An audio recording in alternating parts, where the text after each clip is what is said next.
Lo kok nyebrang sih gimana? Nggak nyebrang, logika kamu dipakai nggak? Otaknya naik nggak ketika kamu menyembah Allah? Kamu mengakui Allah nggak sebagai Tuhan? Ngaku ada atau enggak Ngaku, dalilnya? artinya ada pengakuan. Apa sih pengakuan itu? Nggak, Asyhadu. langsung diem mute lagi. Iya, Nah. supaya kamu mengerti. Sekarang saya berbicara langsung aja frontal. Ketika kamu mengakui Tuhanmu adalah Allah, kamu membuktikannya dengan apa pengakuan itu? Dengan asyhadu. Asyhadu itu bentuk pengakuan kamu. Ketika kamu menyangkal Tuhanmu adalah Allah, artinya kamu kafir, bener nggak? Otak gak nyampe, kocak. Ya, turun. Nah, ini baru gua kick. Kamu baca Matius 10 ayat 33 nih. Nih, gue buka dalam berbagai macam terjemahan. Ini gue kick emang. Gini, kenapa malu-maluin? Males gue. 98 tuh saudara saya sudah jadi dosen muda. 98 otaknya nggak jalan nih, baca Matius 10 ayat 32 sampai 33. Kalau kamu mengaku sebagai pengikut, ini terjemahan berbagai macam terjemahan yang saya baca. Pengikutku di depan orang lain, aku pun akan mengakui kamu sebagai pengikutku di hadapan Bapakku di sorga. Tetapi kalau kamu menyangkal sebagai pengikutku di depan orang lain, aku pun tidak akan mengakuimu sebagai pengikutku di hadapan Bapakku yang di sorga. Nih, firman Allah yang hidup, siapapun yang mengakui aku sebagai Tuhannya di depan umum, maka aku akan mengakui dia sebagai milikku di hadapan Bapakku di sorga. Tetapi siapapun yang menyangkal aku di depan umum, maka secara terang-terangan aku akan menyangkal dia di hadapan Bapakku di sorga. Tuh baca. Nih, ngerti nggak artinya?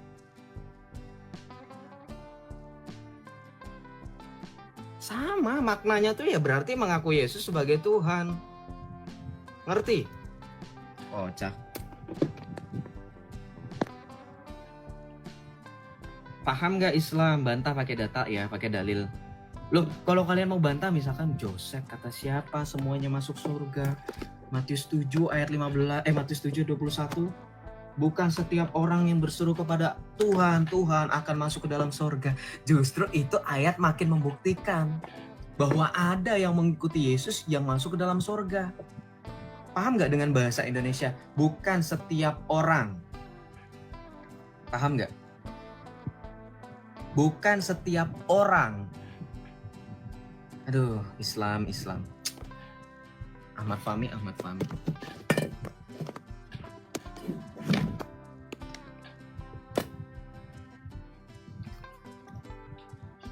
Ya kenapa di-kick bro? Iya kan tadi kalau misalkan masih denial nggak bisa bantah pakai dalil lagi ya di-kick lah. Ya iya, ngapain kamu siapa? Kamu sepenting apa ketika sudah ditampilkan dalil kamu, tapi saya cuma bisa congor doang? Apakah dalam diskusi dibenarkan kan? Diksi penyembahannya di mana bro? Diksi penyembahannya tadi kamu lihat gak? Barang siapa mengakui aku sebagai Tuhan di depan manusia, aku juga akan mengakuinya di depan Bapakku di surga. Tadi saya sudah tampilkan. Mata kamu buka datanya. Iya. Buka. Barang siapa mengakui aku sebagai Tuhan gitu ya. Pencet. Nih. Bentar, saya ambil teks saya dulu. Dari tadi. Nih, tambahan lagi ketika Yesus mengatakan jikalau kamu tidak percaya bahwa akulah dia, kamu akan mati di dalam dosa-dosamu.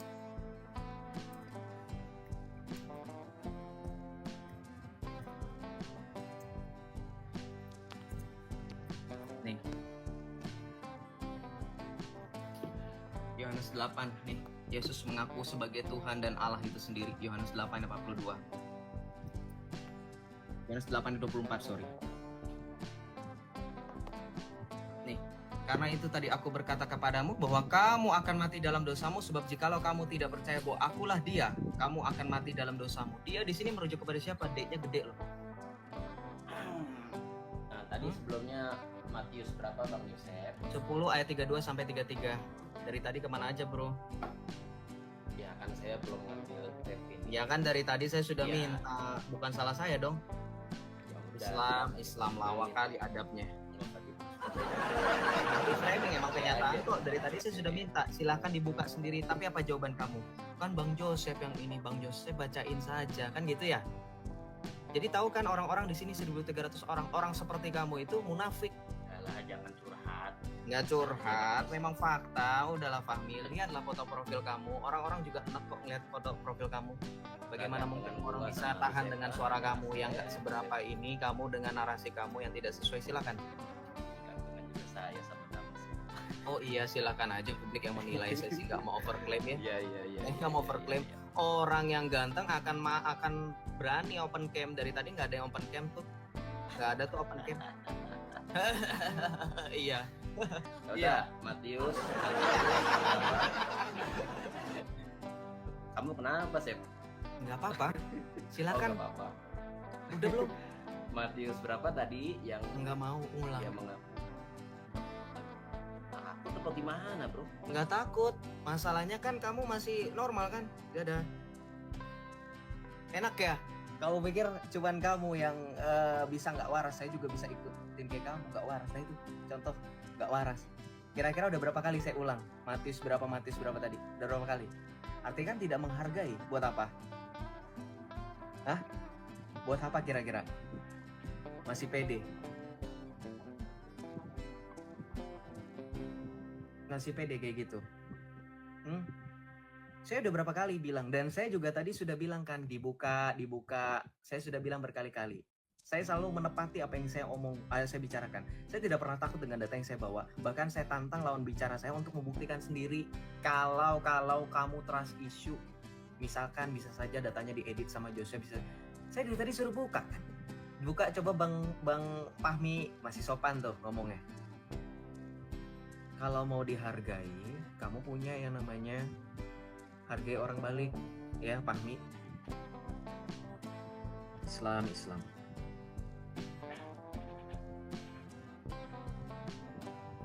Nggak bakal gue naikin lagi, ngapain? Takut? Iya, udah bilang saya takut dengan orang-orang seperti kamu dan orang-orang yang sama seperti kamu pola pikirnya. Saya takut nggak waras, itu aja. Takut ketularan. Adabnya ya kan, pola pikirnya itu kan lama kelamaan kita terinfluence dengan cara berpikir kamu, ya nggak?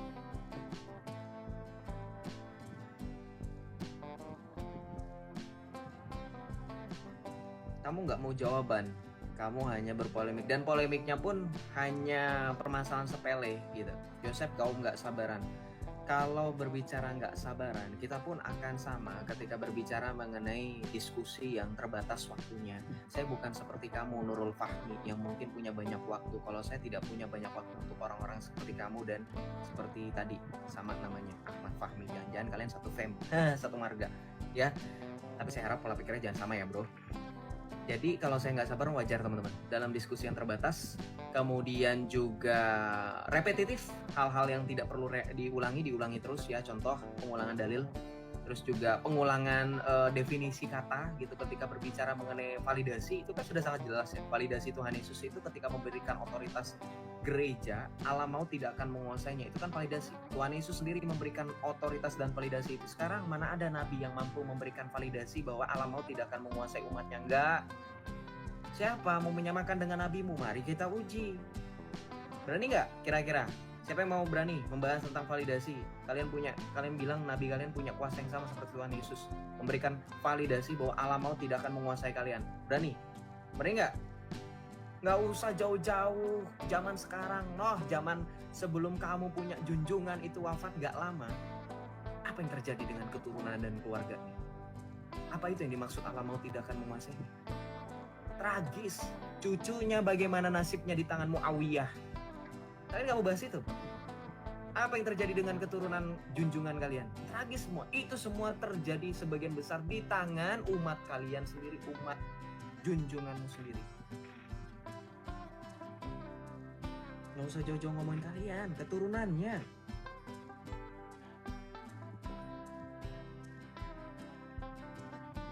Ini kan, berani aku save ya, silahkan request. Berani doang nggak request sih, Pak. Nggak ada tuh di request. Nggak ada.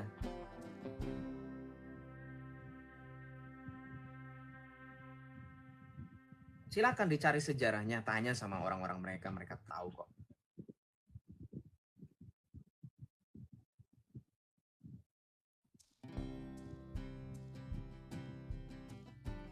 Hmm, anaknya Abu Sofyan tuh. Nih ada yang kasih clue nih. Nih, kan ada sering dibahas. Kayak saya selalu bilang sama teman-teman Kristen, saya sebenarnya nggak mau bahas karena kalian sudah pasti udah pada tahu dengan kisah ini. Tuh, baru saya pancing aja udah ada yang komen kayak gini kan. Nah itu. Jadi jangan ngomongin tentang menyamakan kuasa dan otoritas Tuhan Yesus ketika dia menjamin Allah mau tidak akan menguasai gereja. Kalian samakan dengan kalian punya iman. Enggak lah, nggak usah jauh-jauh kalian, orang keturunannya sendiri saja tragis kok. Ya, bukannya maksudnya menista, itu kan fakta sejarah. Itu kalau mau diuji, apa, mau ngomongin apa? Pengikut-pengikut Yesus sekalipun mereka martir, mereka wafat dengan cara yang tidak manusiawi, ada nggak benihnya? Ada. Gereja tetap bertumbuh, makanya bertahan 2000 tahun sampai dengan detik ini, bahkan tidak pernah tersentuh oleh kalian. Tata suci Vatikan itu tidak pernah bisa disentuh oleh kalian kan? Makanya kalian beriming-iming ketika kemarin Paus Fransiskus datang ke Indonesia, banyak yang mimpi suatu saat nanti kami akan menginjakkan kaki di Vatikan. Pret, ya, urus paspor aja dulu, visa lu, ya, kumpulin duit loh. Tapi kan mau jalan apa? Mau jalan kaki, lo mau gempor, nyampe sono juga minta minum lu, ya, minta shelter. Bicara realita bro, jangan kamu pikir ini sama seperti zaman dimana ada orang yang mengaku naik ke tingkat langit paling tinggi, ya, dengan transportasi manusia setengah binatang. Itu bukan zamannya lagi. Sekarang zaman realistis. Kamu pikir ke Vatikan tinggal teleport?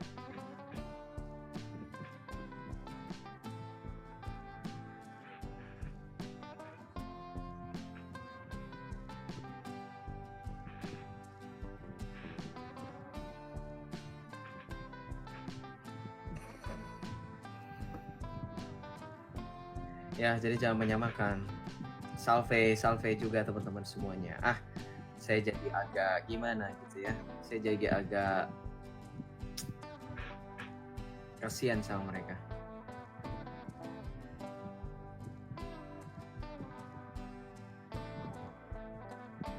Sebenarnya saya udah ngantuk sih. Saya sudah bilang di awal tadi live-nya nggak bisa lama, sampai jam setengah 10, jam 9-an. Itu dia, makanya tadi saya sempat singgung, diskusi kita terbatas, makanya saya nggak sabaran.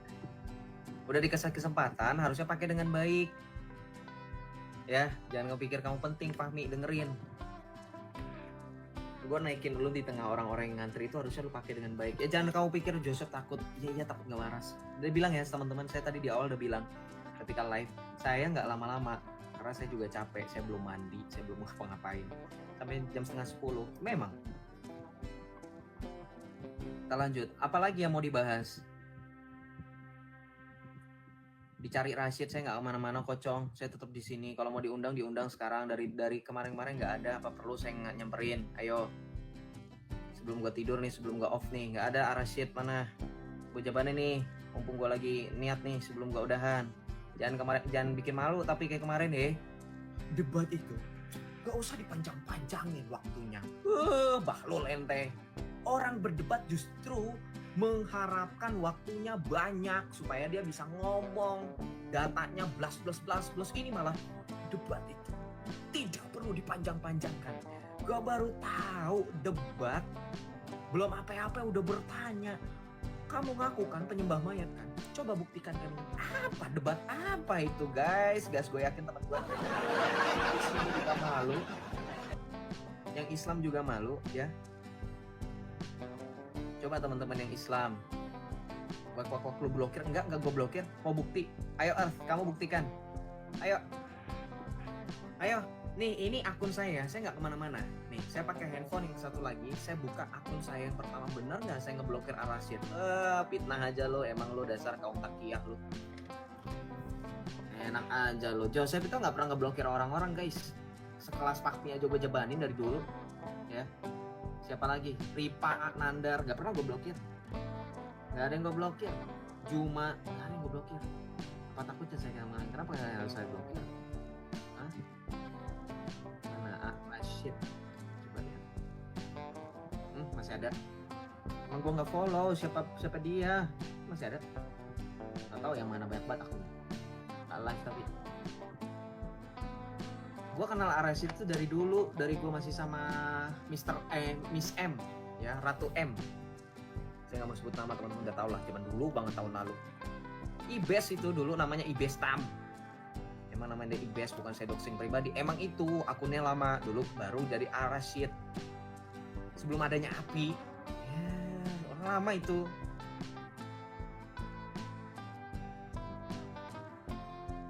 Makanya dia kaget kan, pas saya bilang kamu kan Ibes.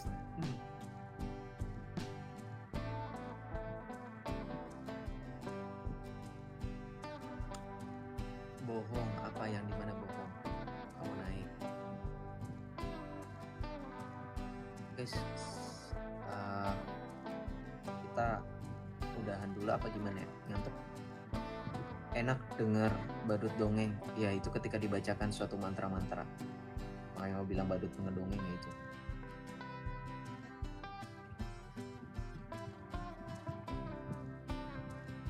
Oh, gua mau tunjukin sesuatu. Si Rifa bilang ulama bisa sesat. Jangan kalian sampai lupa, guys. Rifa itu pernah bilang ulama bisa sesat, guys. Debat Joseph versus Uni Rifa. Ulama bisa sesat, guys.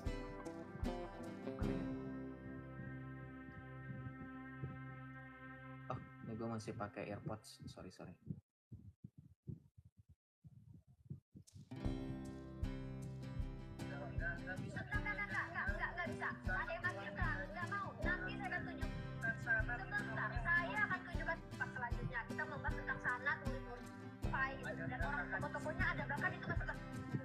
Kemudian Imam Bukhari mengambil dan sanad ke Rasulullah itu tak terputus. Perkataan itu sampai gitu, dan orang tokoh-tokohnya ada, bahkan itu perkataan yang dicek. Bentar dulu, nanti kita bahas tema khusus tentang bentar, ini temanya udah melebar. Nih debat gue sama Rifa ini waktu gue belum open cam ya, 1 tahun yang lalu, 11 bulan yang lalu, hampir 1 tahun nih, di channelnya Coach Charles ini. Ini sampai moderatornya panik, ikut-ikut. Tadi kalau kalian dengar ada 2 suara yang berbeda antara Uni Rifa dan satu perempuan, itu moderatornya. Dan itu gua ngerasa buset, debat kok moderator ikut-ikutan gitu ya.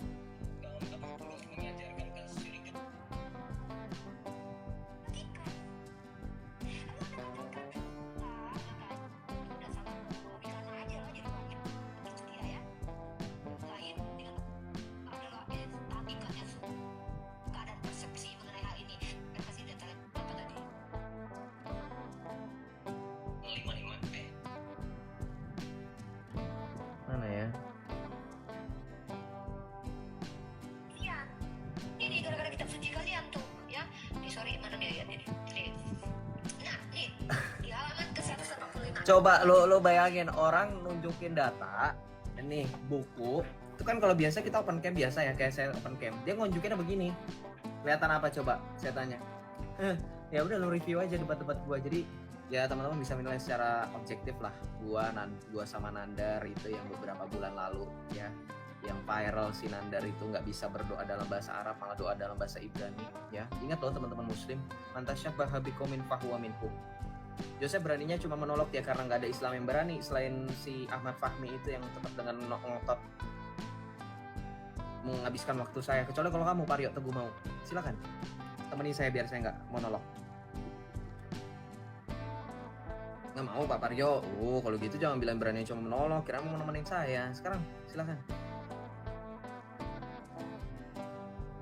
Gitu. Ya udah ya kita. Oh nggak mau tuh kan.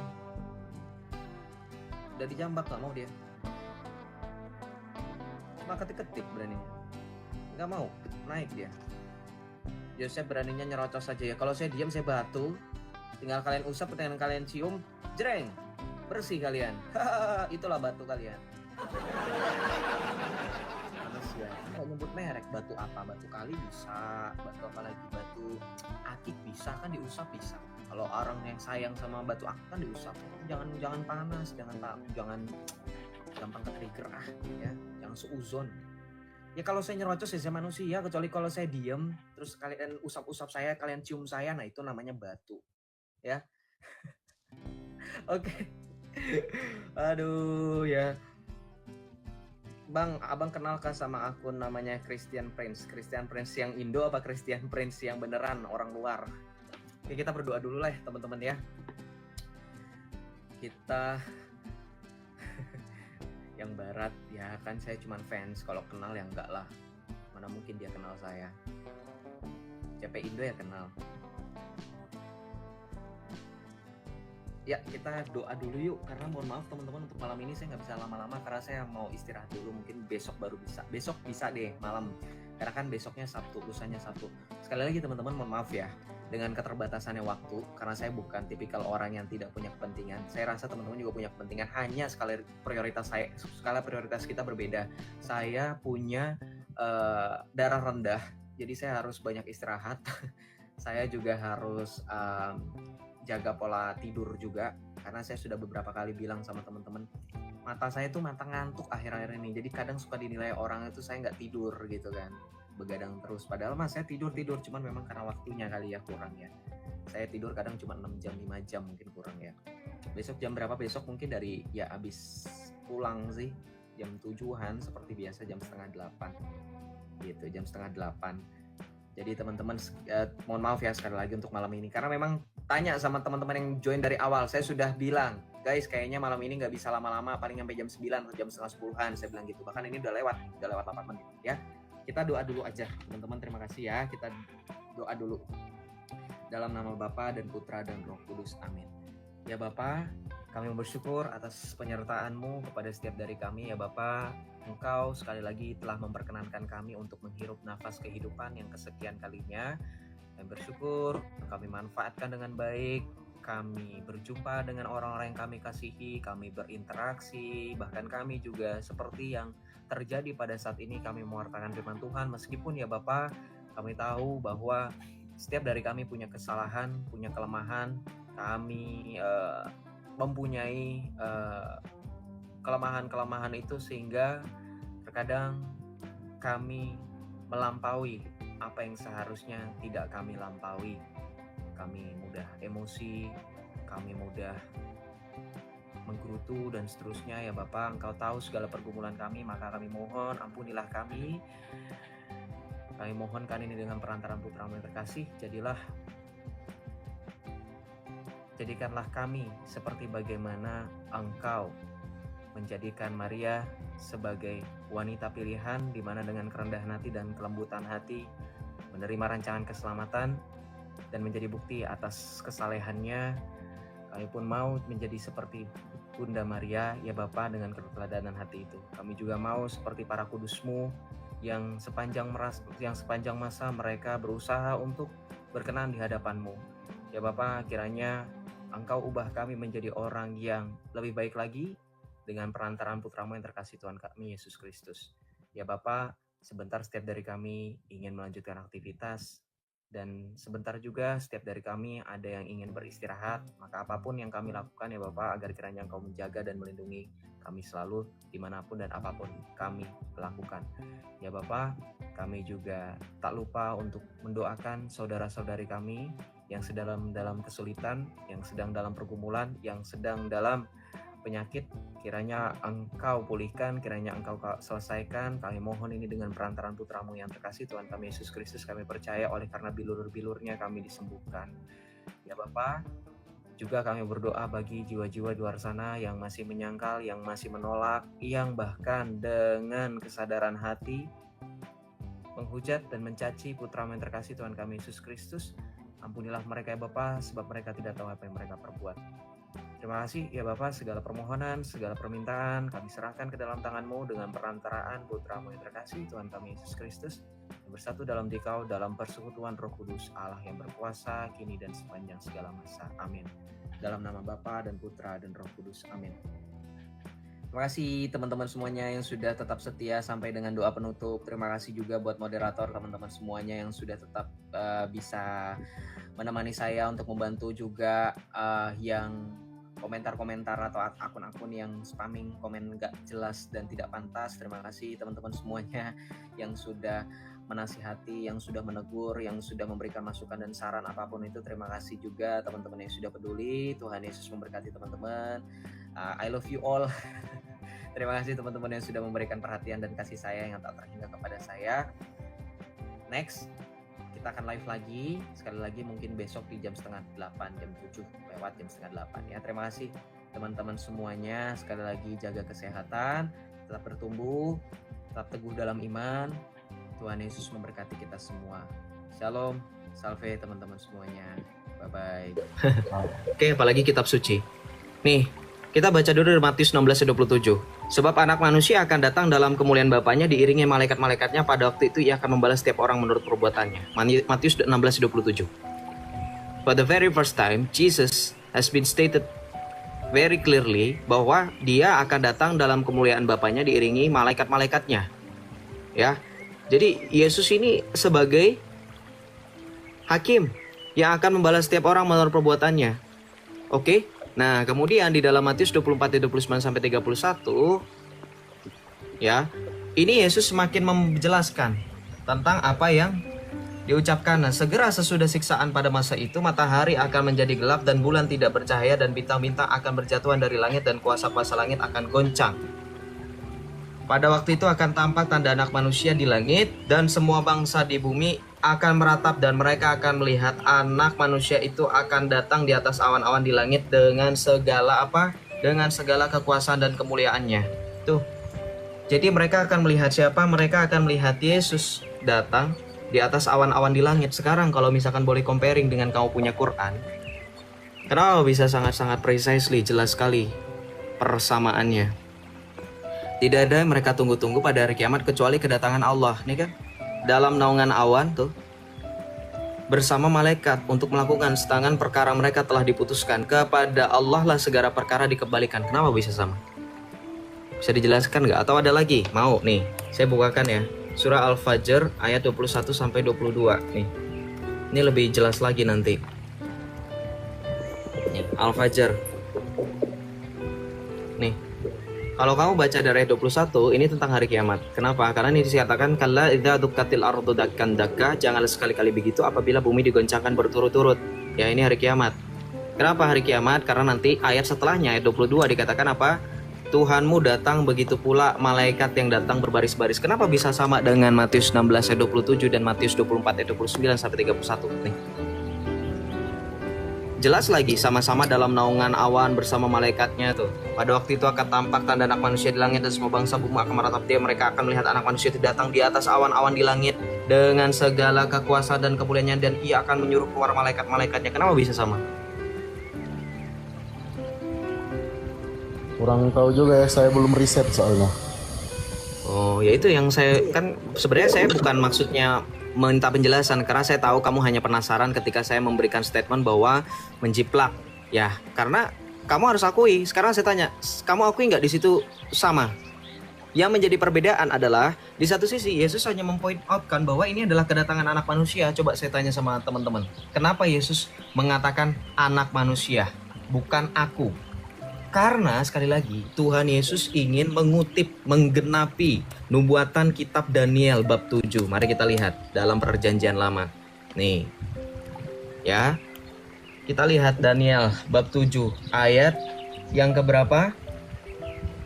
Ayat yang ke-9, ayat ke-8. Lihat di sini.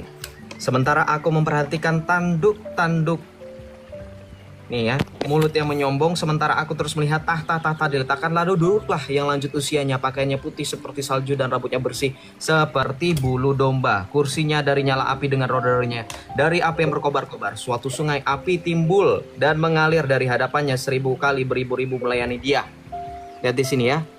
Ya. Dan ini kita lihat bahwa di ayat ke-13 Daniel mengatakan apa? Aku terus melihat dalam penglihatan malam itu tampak datang dengan awan-awan dari langit. Perhatikan, seorang seperti siapa? Anak Manusia. Datanglah ia kepada yang lanjut usianya itu dan dibawa ke hadapannya, lalu diberikannya kepadanya kekuasaan dan kemuliaan dan kekuasaan sebagai raja. Maka orang-orang dari segala bangsa, suku bangsa dan bahasa mengabdi kepadanya. Tuh, ini yang digenapi oleh Tuhan Yesus. Makanya dia mengatakan Anak Manusia di atas langit. Nah, nanti kita lihat ternyata nubuatan dari perkataan Tuhan Yesus ini ketika berbicara, ingat ya, kata kuncinya itu kan anak manusia. Dia datang di langit, semua bangsa meratapi dia. Ada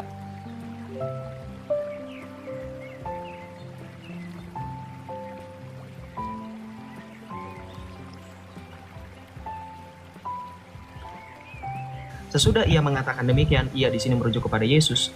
Terangkatlah ia disaksikan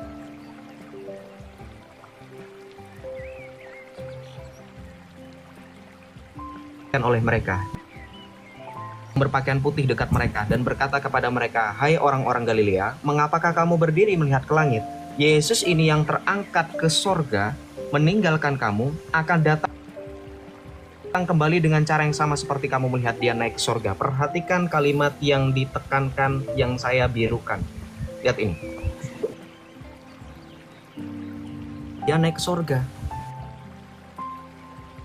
Konsisten gak kira-kira? Ini malaikat loh yang mengatakan kepada mereka. Dua orang yang berpakaian putih ini dikatakan sebagai malaikat. Malaikat ini mengatakan, Yesus ini yang naik, yang terangkat ke sorga meninggalkan kamu, akan datang kembali dengan cara yang sama seperti kamu melihat dia naik ke sorga. Kita lihat sekali lagi. Di kalimat sebelum, ayat sebelumnya dikatakan apa? Yesus naik ke sorga, disaksikan oleh segala bangsa, oleh para murid. Mereka meratapi kenaikan Tuhan Yesus. Mereka melihat awan menutupinya, dan malaikat menyertai dia. Persis gak? Sama gak dengan Matius 16 ayat 27 dan Matius 24 ayat 29 sampai 31 tadi? Konsisten gak kira-kira? Konsisten. Itu bukti konsisten dari bagaimana firman Tuhan. Ya. Kurang kita lihat nanti di dalam Wahyu, Yesus itu sendiri ketika nanti mendatangi atau memperlihatkan kekuasaannya kepada Rasul Yohanes pada saat penglihatan di Pulau Patmos. Nih, Wahyu 22. Ini kita paling terakhir dalam perjanjian baru. Nih, baca kedatangan Tuhan Yesus. Nih, baca. Kata Tuhan Yesus, Yesus itu berulang kali bilang, "Sesungguhnya aku datang segera." Baca. Maka di ayat 12 dikatakan olehnya lagi, "Sesungguhnya aku datang segera dan aku membawa upahku untuk membalaskan kepada setiap orang menurut perbuatannya. Aku adalah Alfa dan Omega, yang pertama dan yang terkemudian, yang awal dan yang akhir." Nah, baca lagi ayat 16. "Aku, Yesus, telah mengutus malaikatku untuk memberikan kesaksian tentang semuanya ini kepadamu. Bagi jemaat-jemaat, aku adalah tunas, yaitu keturunan Daud, bintang timur yang gilang gemilang." Tuh. Ya. Yesus ngomong lagi di kalimat penutup. Dia katakan apa? Ia yang memberikan kesaksian tentang semuanya ini berfirman, "Ya, aku datang segera." Kemudian apa dikatakan oleh Yohanes? "Amin, datanglah Tuhan Yesus." Ditutup dengan kalimat dari Rasul Yohanes, "Kasih karunia Tuhan Yesus menyertai kamu sekalian. Amin." Tuh. Sesuai nggak kira-kira dengan bagaimana di dalam kitabmu, yang kebetulan sama narasinya dengan kitab saya yang sudah duluan ada, itu perkataan Tuhan Yesus yang dicatat oleh para muridnya. Langsung, very clear. Dan itu konsisten. Ya, nggak belentang-belentong, nggak multitafsir, nggak ambigu, nggak bingung ketika kita ingin membacanya. Ya, betul. Besok saya. Haleluya, kamu membenarkan itu. Gak apa-apa kalau kamu mau bantah, silahkan bantah dengan data. Sejauh saya membawa ayat ini bisa dibantah. Kenapa? Gak bakal goyang saya. Saya jangan GR, saya nggak menggoyangkan apapun karena saya bukan seperti apa yang dipikirkan oleh kamu. Saya bukan seperti sosok yang mengaku sebagai nabi, menggoyang sana sini, enggak. Saya nggak goyang apapun. Saya nggak tujuan dengan goyang apapun. Saya hanya memberikan pertanggungjawaban atas iman saya. Ketika kamu memutuskan untuk tetap berada di dalam konsistensi bagaimana ajaranmu itu, ya silakan. Inkonsistensinya di bagian itu, ya kamu konsisten dengan inkonsistensi itu, nggak apa-apa gitu, nggak jadi masalah. Kerugian bukan ada di pihak kami karena kami hanya mewartakan kebenaran. Kalau kebenaran belum bisa diterima oleh kamu, maka seperti yang dikatakan Tuhan Yesus, veritas liberabit vos, kebenaran itu akan memerdekakan kamu. Selama kamu belum menerima kebenaran, maka kamu masih dalam perbudakan. Dan itu yang dihadapi oleh kalian, perbudakan secara iman. Kalian hanya menerima apa yang kalian imani secara warisan, tidak pernah bisa benar-benar kritis dan tidak pernah berani untuk diuji.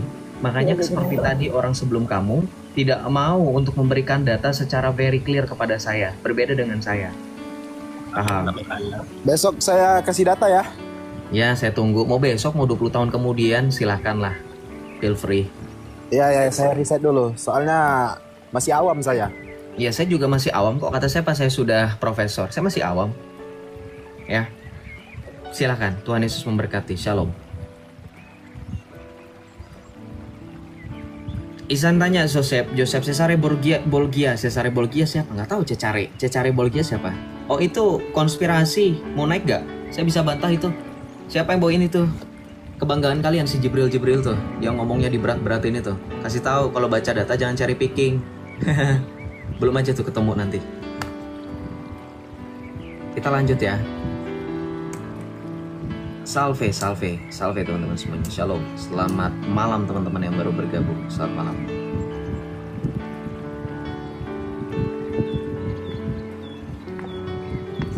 Salve. Bintang timur ternyata Yesus ya. Iya, bintang timur. Kenapa? Bintang timur dalam perspektif apa? Mau pikir bintang timur itu merujuk kepada Lucifer. Lucifer itu kan baru ada setelah Vulgata. Itu dari Santo Jerome. Itu bukan proper name bagi iblis. Lucifer itu bukan proper name iblis loh. Itu bahasa Latin untuk pembawa cahaya, Luxivere. Itu nanti ada di dalam kitab Ayub, ada di dalam Mazmur ada. Itu kalau kamu baca naskah Latinnya itu juga disebut dengan Lucifer berapa kali. Dan itu bukan proper name sekali lagi.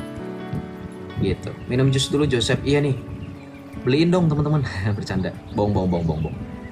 Beneran lagi dibeliin. Ada lagi teman-teman yang mau membantah. Sep, Tuhan lo laki ya, sama kayak Tuhanmu. Hanya saja Tuhanmu malu-malu mengakui jati dirinya sebagai laki. Nanti saya bisa buktikan kok. Mau naik gak babi lilik? Oke, kita doa dulu ya. Terima kasih teman-teman yang sudah mengingatkan untuk saya supaya berdoa ya. Ternyata saya belum berdoa tadi. Oke, kita satukan hati dan pikiran. Kita bawa dalam doa. Bismillah, wal ibn warahul qudus alilahi wahid. Amin.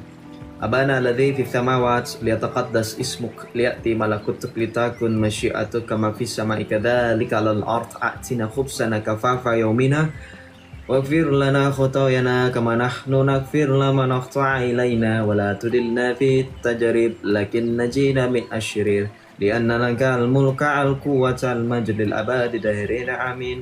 Assalamu alayki ya Maryam ya mumtaliyatan ya ma'arabbu ma'aki mubarakatun anti fid nisa'i wa mubarakatun samrat batiki sayyidina Yaswal masih ya qaddisa Maryam ya waidatullah salli li ajrina nahnu khata ala al-an wa fi sa'ati mautina amin. Al-majdu lil-ab wal-ibn wa ruhil qudus al-an wa kulla awanin wa ila dahirin amin. Bismillah wal-ibn wa ruhil qudus al-ilahi wahid amin. Kenapa? Panas lo? Mau lo doang? Yang gue juga bisa. Ya, makanya kasih tahu ya sama Nandar, ngajarin doa tuh jangan bahasa Ibrani. Ya. Baruch ata Adonai Elohim, gue juga bisa. Itu kan doa syukur pada saat imam mengkonsekrasi. Itu yang dikatakan di dalam Alkitab. Doa yang diajarkan Yesus yang tidak tercatat itu pada saat Tuhan Yesus menetapkan perjamuan Tuhan, perjamuan malam, perjamuan kudus, itu kan ada kalimat. Dan sesudah itu, ia mengangkat roti, mengucap syukur. Nah, ungkapan syukur itulah. Ya. Itu yang kalau dalam bahasa Ibrani yang kebiasaan orang-orang Yahudi ketika mereka melakukan perjamuan Paskah, itu yang dibacakan. Baruch ata Adonai. Nah, itu Haolam, Melech Haolam dan seterusnya. Jangan mau pikir saya itu FOMO Kenandar. Ya, saya mau berdoa pakai bahasa apa saja sesuka hati saya. Mau besok saya berdoa pakai bahasa Sunda kah? Mau berdoa bahasa Inggris kah? Di kekristenan itu tidak ada dalil bahwa kami dilarang untuk menyerupai, karena kami tidak tidak menjadikan tolak ukur bahwa kebenaran itu milik satu bangsa, enggak. Kebenaran itu hanya di dalam Kristus dan Kristus memberikan dirinya untuk seluruh dunia. Makanya seluruh dunia Makanya seluruh dunia, segala bentuk kekuasaan kau baca di dalam Efesus 1 ayat 20-23 diserahkan di bawah kaki Kristus dan Kristus telah diserahkan kepada gereja. Maka gereja tidak pernah membatasi orang untuk berdoa dalam bahasa apapun. Makanya tidak ada tuh istilahnya dalam beriman kami harus bisa bahasa ini. Enggak ada kata harus bisa. Nggak ada, karena perbedaannya di iman kalian itu kan sesuatu hal yang kalian bangga-banggakan dengan bahasa yang kalian sebut sebagai bahasa yang suci, karena nanti sampai mati pun ditanyakan dengan bahasa yang seperti itu. Di kami nggak ada. Interview itu nggak ada, sorry ya. Bukannya saya lagi menista, ini fakta. Orang Kristen juga jangan jadi ikut-ikutan pola pikirnya, nanti di kuburan kita disiksa-siksa, ditanya-tanya. Nggak ada guys, nggak ada interview, nggak ada ini, nggak ada. Ya, nggak ada interviewan, nggak ada. Udah mati kok pakai ditanya-tanya. Kemana aja pas hidup, ya nggak? Pertanyaan logika, konsekuensi logis, kemana aja lu pas hidup? Baru pas mati baru ditanya, siapa Tuhanmu? Loh, kalau saya berbicara konsekuensi logis, saya bisa loh protes. Tugas lu ngapain aja selama gua hidup katanya mencatat ini itu? Mana catatannya? Ya, bukannya saya menista, itu fakta. Makanya di kami, yang namanya penghakiman itu hanya di tangan Tuhan. Ya, malaikat tidak punya andil. Ya.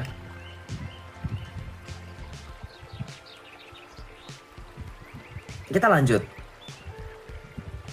Iya, konsekuensi logisnya seperti itu, bantah coba. Sekarang saya tanya sama teman-teman. Ketika teman-teman mempunyai pekerjaannya adalah contoh misalkan ya, disuruh untuk memperhatikan guru. Misal, memperhatikan guru. Guru bilang, silakan anak-anak semua yang penting-penting dicatat. Nah, terus ketika ujian baru nanya. Itu konsep itu analogi simpel ya. Baru ketika ujian dilaksanakan, kemudian baru nanya-nanya, ini jawabannya apa? Pasti disemprotkan sama gurumu. Kamu kemana aja? Waktu saya menjelaskan kemarin kenapa nggak dicatat? Nah, itu sama. Ngerti nggak di sini sampai di sini? Ketika nanti kamu ditanya misalkan dengan adanya konsep di alam kubur nanti ada sesuatu ajaran atau something yang seperti itu mengajarkan bahwa malaikat akan nanya-nanya. Boleh kalian protes, lu kemana aja? Bukannya lu ditugasin suruh nyatat apa yang gue lakuin seumur hidup, kenapa lu baru nanya sekarang? Kenapa nggak lihat catatan gue aja? Kenapa lu nggak bisa assume? Kenapa nggak lu langsung conclude aja dari catatan yang selama seumur hidup gue nih orang beriman atau enggak? Gimana? Ngerti nggak teman-teman sampai di sini? Ya. Enggak, itu bukan pemikiran saya. Coba kamu bantah. Terus catatan itu dikemanain? Saya tanya. Catatan itu dikemanain? Saya tanya, catatan itu kemudian dikemanain? Saya tanya aja, kalau misalnya pada akhirnya kamu juga ditanya, catatan itu dikemanain? Selama misalkan 60 tahun kamu hidup, catatannya dikemanain coba? Kalau yang bersangkutan tidak bisa mengkonklusikan bahwa ternyata nih iman orang ini nggak beriman, harus nanya lagi, kamu tuh beriman gak sih sama si Joseph? Misal, ya, kamu tuh beriman gak sih sama si Joseph? Kamu tuh percaya gak sih sama Joseph? Padahal kamu sudah diberi tugas untuk memperhatikan, watch over. Paham gak? Kalau gak paham juga berarti lo pola yang sama seperti mereka itu yang malu gitu loh. Paham gak maksud saya? Bukan saya menghakimi ya. Gitu. Jadi kita lanjut. Jadi jangan kemudian berpikir bahwa semuanya harus dijelaskan langsung cepat-cepat, gak bisa. Harus berproses. Oke? Halo, malam Bang Yusef. Shalom, Abak Bien. Selamat malam. Aku mau nanya nih Bang. Iya. Dalam Kristen itu ada najis nggak Bang? Dalam Kristen ada najis. Ada. Iya. Tuhan Yesus. Yang keluar dari mulut yang berasal dalam hati itulah yang menajiskan. Yang menajiskan. Kalau berak itu apa tuh Bang? Berak. Ya kamu pikir aja. Berak Suatu najis. hal yang tidak perlu diajarkan, manusia punya akal dan hati nurani. Enggak, maksudnya gini Bang. Itu Nurani, kan dengerin, gak usah ngomongin sesuatu yang menjijikan yang kamu sengaja pancing-pancing supaya live saya kena report. Mulut kamu sopan sekali, ini kan diskusi akademis. Diperhalus bisa nggak?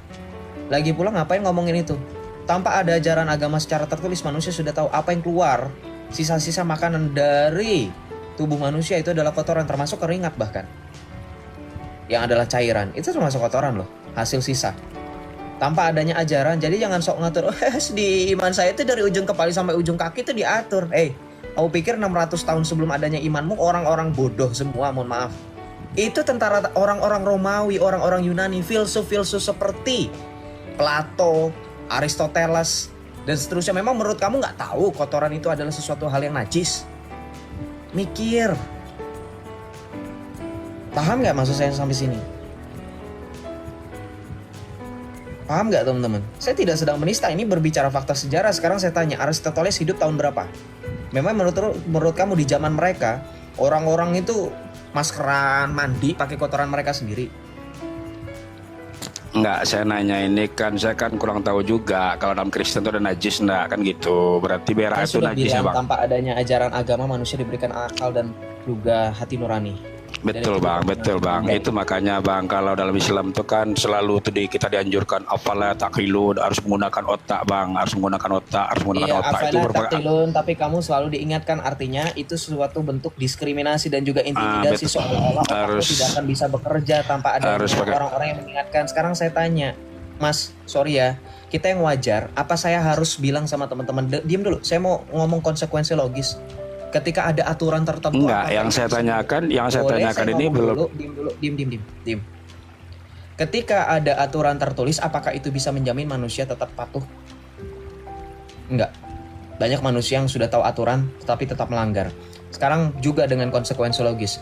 Ketika hal sepele seperti masalah kotoran, manusia yang wajar, manusia yang waras dan normal, otak dan akalnya masih dipakai dengan sebagaimana mestinya. Apa perlu diingetin, Joseph, kamu nanti kalau misalkan Ya, tapi pertanyaan sakit saya kan perut, belum buang ini bang, kotoran, belum ada bang. Pertanyaan ya belum ada ya, saya mau menjelaskan dulu. Ya itu dia, makanya belum ada ya saya jelasin dulu, paham nggak maksudnya?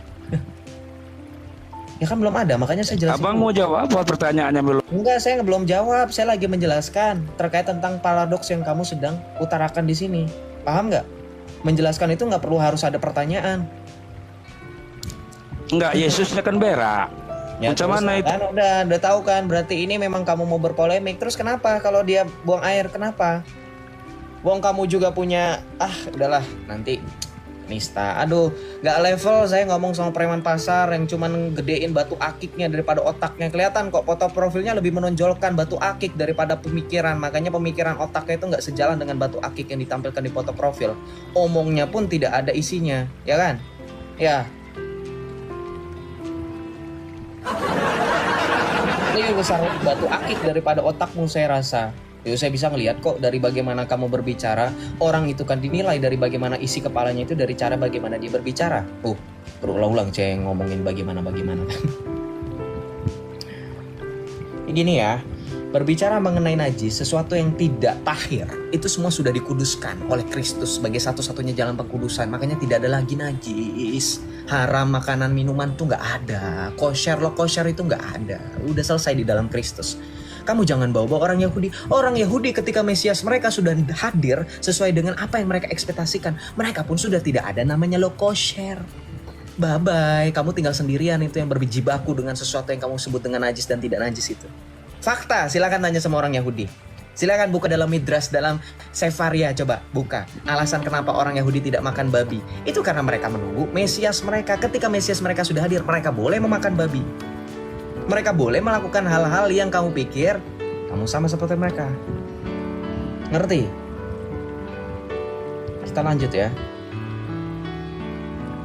Silakan tanya sama orang Yahudi kalau nggak percaya, atau buka dalam Sefaria kalau kamu suka dengan website itu. Salam, selamat malam. Selamat malam. Dari Islam atau dari Kristen? Dari Islam. Dari Islam. Silakan. Iya. Saya mau tanya satu persoalan. Yes. Boleh kah? Boleh. Tuhan Yesus yang kamu sembah ni, yang kamu sembah siapa? Tuhan Yesus kah ataupun Allah? Sesuai dengan mulut kamu ketika kamu menyebutkan nama Yesus, kamu menyebutkan dengan gelar yang sangat luar biasa, itu urapan Roh Kudus. Mulutmu mengakui bahwa Yesus adalah Tuhan. Berarti bukan hanya saya yang menyembah, kamu juga menyembah. Karena kamu menyebut bahwa Yesus adalah Tuhan.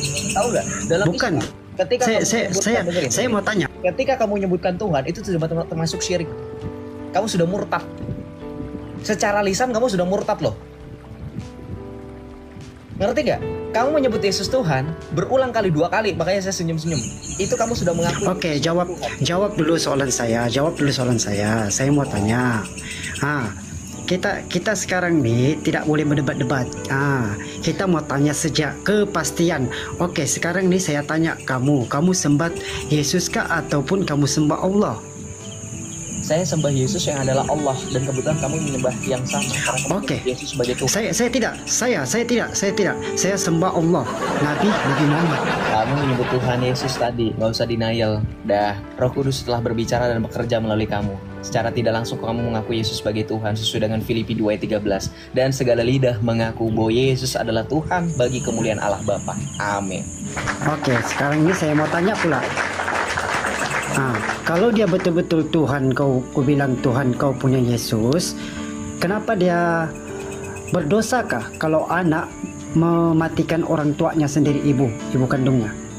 Coba Kamu ceritakan. pikir Yesus itu mematikan Bunda Maria? Kamu pikir gitu? Iya, kenapa? Salah. Kalau dia Tuhan, kenapa?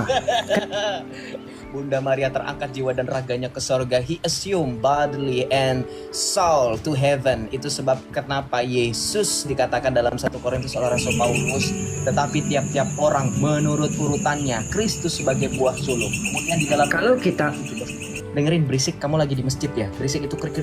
ah, Saya sedang menjawab. Diam, silence. kalau Diam, saya sedang menjawab. Diam, saya sedang menjawab. Diam. Belum selesai. kepada orang Diam, saya sedang menjawab. Hawa nafsu kamu, nanti kamu selesaikan di ranjang. Jangan kamu selesaikan di room saya. Kamu tahan Kenapa hawa nafsu kamu. Bisa diam? Saya sedang berbicara, bisa diam? Saya tahu ini malam kamu untuk melampiaskan hawa nafsu kamu. Tapi hawa nafsu kamu diselesaikan di Kenapa? Takut, ranjang, bukan di sini. Tahan nafsu kamu untuk berbicara, Takut, tahan Kak. nafsu kamu untuk melampiaskan hasrat kamu. Tak- Diam. kamu jawab. Saya belum selesai berbicara. Takut kah? Takut 2, takut 3. Ya, saya takut ketularan gak waras. Wajar. Saya belum selesai berbicara. Hak kamu apa untuk memotong-motong pembicaraan saya? Hah? Ketika kamu naik, otakmu di bawah nggak? Kalau kamu membuktikan nanti, maka harusnya jangan ngomong sekarang. Paham? Kalau kamu ngomong nanti deh buktinya, ya nggak usah ngomong sekarang. Kamu tadi ngomongnya sekarang sih. Kamu aja nge-kick saya, itu kan ngomongnya sekarang. Tadi yang nuduh saya keluar siapa Bang Yosef? Yang nuduh saya keluar, Yang nuduh saya kabur itu siapa? kamu. Loh, Maksudnya? Bang Yosef bilang saya Iya, kabur saya kan dari yang room bilang, kamu. terus kenapa? Coba buktikan. Oke. Kamu mau bukti? Serius? Silakan tanya iya. sama teman-teman di bawah. Lah, ngelawak kamu Yosef. Enggak ngelawak. Gimana sih? Enggak Kamu yang nuduh saya Sekarang saya kabur. tanya, kamu paham nggak dengan bukti? Bukti itu memang harus apa? Bukti itu kan juga bisa dari saksi. Orang yang Saksi menuduh mata. itu yang harus membuktikan. Betul. Kan abang menuduh saya kabur, ya Betul. kan? Nah, minta Betul. bukti coba. Minta bukti. Betul. Sekarang saya Iya, tanya sama buktinya kamu. mana? Sekarang saya tanya sama kamu. Ketika saya minta kamu untuk membuktikan, saya tanya sama orang-orang di bawah, boleh nggak itu jadikan bukti? Di YouTube ada kok. Buktinya mana? Buktinya Di bukti. YouTube ada kok. Udah deh sekarang, ya udah, daripada kelamaan nanya aja deh. Ya udah, Nanya aja. makanya kamu duluan ada-ada. Nggak aja sih. usah ngamu duluan, lu juga yang keok waktu itu kok, emang beneran. Kalau yang ini kan beneran. Kodeks Sinaiticus lu bilang katanya, kok kemarin saya cari di Google paling tua, sekarang kok beda ya, ini diubah ya. Udah, Semua udah, pada udah. ketawa. Acak, gaptek. 98 Udah, kayak udah, kelahiran tahun 50-an. Silakan. Udah. Iya.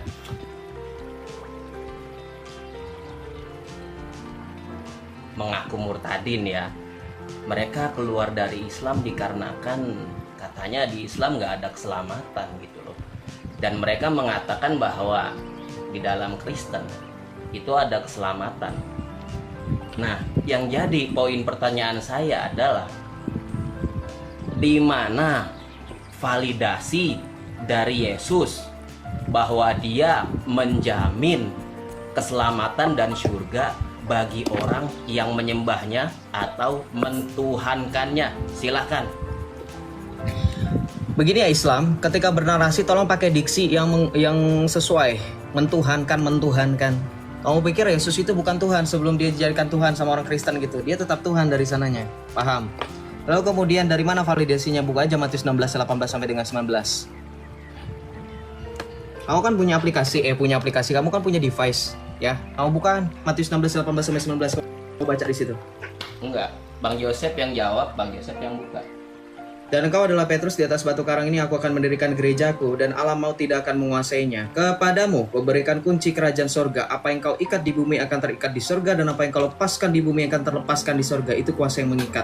Matius 28:19-20. Pergilah dan jadikanlah semua bangsa muridku, dan baptislah mereka dalam nama Bapa dan Putra dan Roh Kudus, dan ajarlah segala sesuatu yang telah kuperintahkan kepada kamu. Ketahuilah aku senantiasa menyertai kamu sampai akhir zaman. Udah Bang Joseph. Yesus menyertai kita sampai akhir zaman ternyata. Udah. Udah, silakan bantah Oke, dengan dalil lagi. Saya tanggapi, oke. Yang saya tanya, validasi dari Yesus, keselamatan dan surga bagi orang yang menyembahnya dan menganggapnya Tuhan. Paham nggak itu tadi ayatnya ketika dibacakan? Dan Nggak ada, engkau diksi adalah itu nggak Petrus, ada. di atas batu karang ini aku akan mendirikan gerejaku. Kepadamu kuberikan kunci kerajaan sorga. Paham sekarang kenapa nggak kepada orang tuanya? Sekarang nasib orang tuanya ada di mana? Kalau misal Muhammad bisa memberikan syafaat yang sama seperti Tuhan Yesus memberikan kepastian keselamatan di sorga. Sementara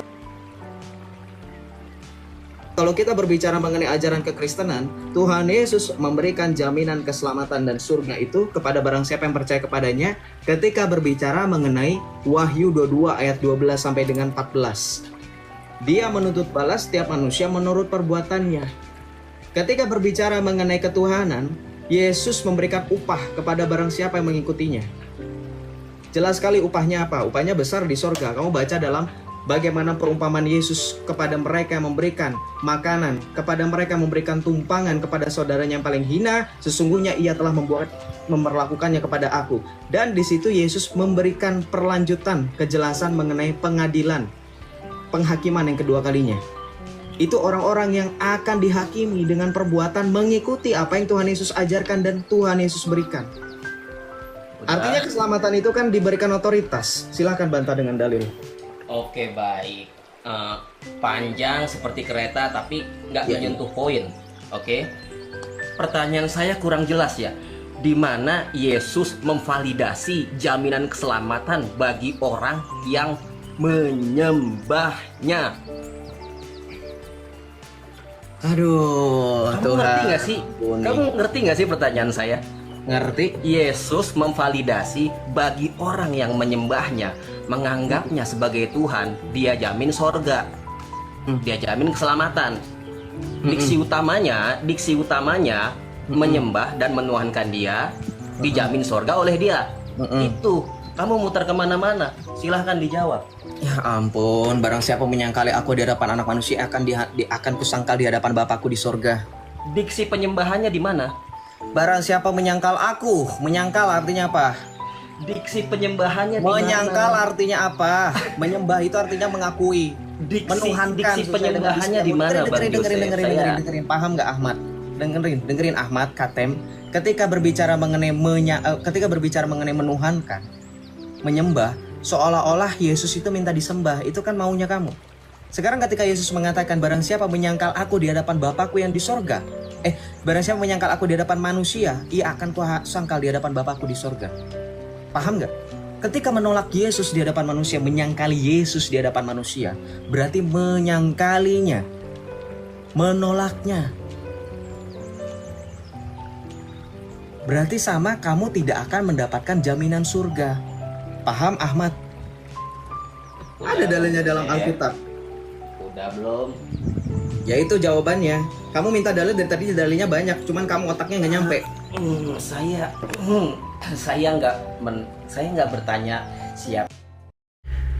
Oke teman-teman, kita baru saja menyaksikan diskusi yang sangat luar biasa sekali dan sangat seru, di mana Joseph memberikan jawabannya kepada para polemikus, dan semua pertanyaan dari mereka ini dijawab dengan tegas dan tuntas tanpa ada keraguan, karena dia memiliki dasar berpikir yang jelas ya, yang valid, dan itu membuat dia bisa menjawab setiap pertanyaan dengan baik dan juga tidak meragukan sama sekali.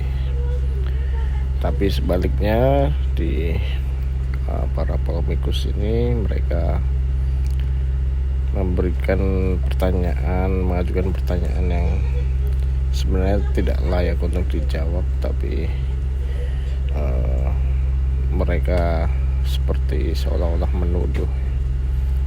Jadi itu perlu diluruskan, dan pertanyaan ataupun tuduhan itu sangat